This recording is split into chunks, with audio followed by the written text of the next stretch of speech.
মানুষ কি শুধু একটি সরকার পরিবর্তনের জন্য রাস্তায় নেমেছিলেন? জনগণ এই আন্দোলনের মূল শক্তি ছিল, তারা আসলে কোথায়? যে একটি গণ অভ্যুত্থানের সবচেয়ে বড় শক্তিকে কোনো দল, কোনো নেতা, নাকি সেই অগণিত সাধারণ মানুষ যারা রাস্তায় নেমেছিলেন, ঝুঁকি নিয়েছিলেন, পরিবর্তনের স্বপ্ন দেখেছিলেন?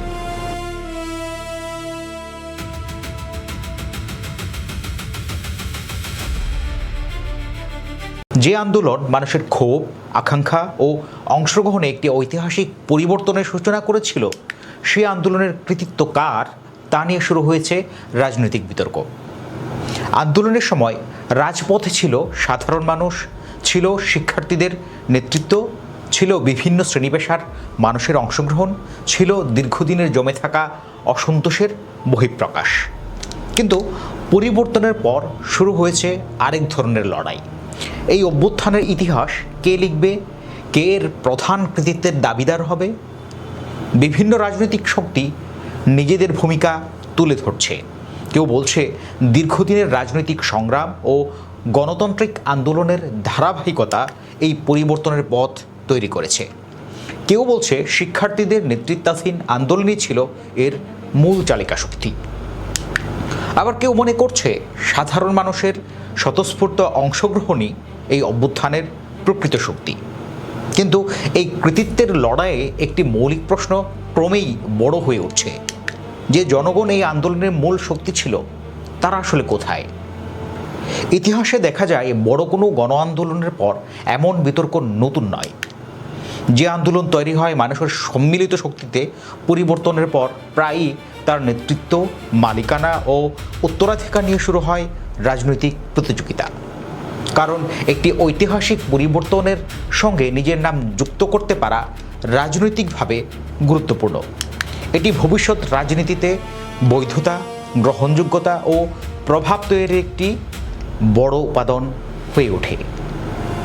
বিশ্বের বিভিন্ন গণ আন্দোলনের ইতিহাসেও একই চিত্র দেখা গেছে। ফরাসি বিপ্লব থেকে শুরু করে আরব বসন্ত, অনেক ক্ষেত্রেই আন্দোলনের মূল শক্তি ছিল সাধারণ মানুষ। কিন্তু পরবর্তী সময়ে সেই আন্দোলনের ব্যাখ্যা ও উত্তরাধিকার নিয়ে রাজনৈতিক শক্তিগুলোর মধ্যে প্রতিযোগিতা তৈরি হয়েছে। বাংলাদেশের ইতিহাসেও এর নজির রয়েছে। 1971 সালের জনযুদ্ধ, 1969 সালের গণ অভ্যুত্থান কিংবা 1990 সালের স্বৈরাচার বিরোধী আন্দোলন, সব আন্দোলনের পেছনে ছিল ছাত্র, শ্রমিক, পেশাজীবী ও সাধারণ মানুষের সম্মিলিত অংশগ্রহণ। কিন্তু পরবর্তী সময়ে এসব আন্দোলনের রাজনৈতিক উত্তরাধিকার নিয়েও তৈরি হয়েছে নানা মতপার্থক্য। জুলাই অভ্যুত্থানের ক্ষেত্রেও বিষয়টি অনেকটাই একই রকম। এই আন্দোলনের সূচনা হয়েছিল শিক্ষার্থীদের একটি দাবিকে কেন্দ্র করে, কিন্তু সময়ের সঙ্গে সঙ্গে তা বৃহত্তর সামাজিক ও রাজনৈতিক আন্দোলনে রূপ নেয়। বিভিন্ন পর্যায়ে সাধারণ নাগরিক, পেশাজীবী, শ্রমজীবী মানুষ এবং রাজনৈতিক কর্মীদের অংশগ্রহণ এর পরিধি বাড়ায়। তাই এই অভ্যুত্থানকে কোনো একক ব্যক্তি, দল বা সংগঠনের একক অর্জন হিসাবে দেখার সুযোগ নেই। কারণ একটি গণ অভ্যুত্থান কখনো শুধু নেতৃত্বের মাধ্যমে তৈরি হয় না। এর পেছনে থাকে মানুষের দীর্ঘদিনের অভিজ্ঞতা, ক্ষোভ, আশা ও পরিবর্তনের আকাঙ্ক্ষা। তবে এখানে সবচেয়ে গুরুত্বপূর্ণ প্রশ্নটি সামনে আসে, জুলাই অভ্যুত্থানের লক্ষ্য কী ছিল?